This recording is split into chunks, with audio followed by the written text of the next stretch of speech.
All right, so interesting development. Started to get a ball joint creak for my truck a couple of weeks ago. This has happened before. Usually results in swapping out your ball joint. They're not serviceable, so you can't grease them unless you have the needle, but I don't really trust that. And I'm checking my front end, and it occurred to me that something happened last year where I lost a wheel, came off on the highway due to a ball joint failure. Just my own truck, and that was a scary thing. And it was because I checked my ball joints, every service, but I didn't take the extra step to take the load off, check them the right way, and that ended up in a catastrophic failure of that ball joint, and once again, the wheel came off, going about 80 miles an hour on the freeway. So I'm a huge advocate of do-it-yourself. I encourage everybody to work on their own cars and trucks, and see how things work. It's interesting. It's a much more interesting world when everybody's got common knowledge of things. But it's very important that you do it the right way. Safety is huge. You need to be safe, and you need to understand how things work before you go working on them. So that being said, anything do it yourself. Make sure and do your due diligence of proper research and how to check things properly. But I'll show you an example right now.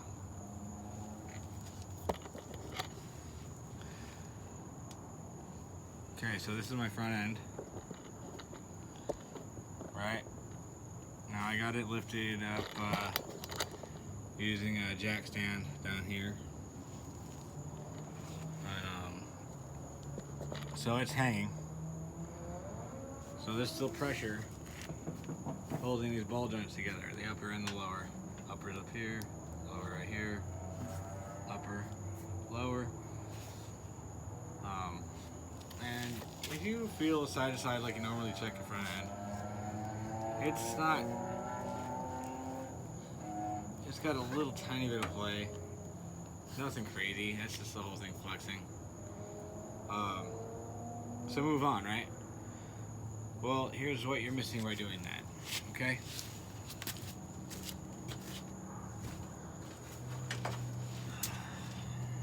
Now, I'm going to take the tension off of the spring using this jack.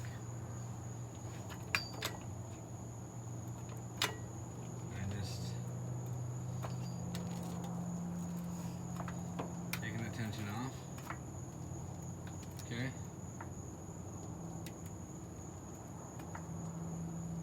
Alright, so that's lifted up a little bit. Now here's the difference.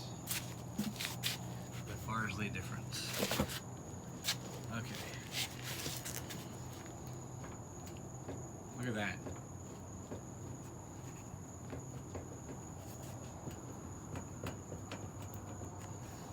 That is much worse. Alright, before you were getting a little tiny bit of play from the inner tie rod.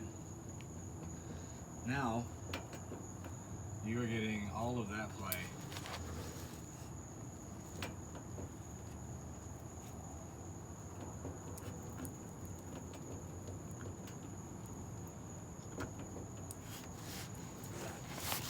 So closer to the lower.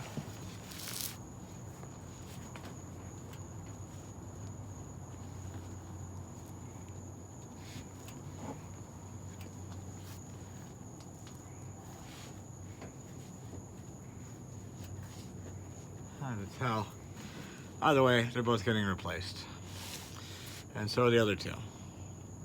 But I just wanted to show everybody that example because I had to learn my lesson, and it very well could have been the last lesson I learned. I skipped that one step, and wheel came off on the highway. Anything could have happened. I got lucky.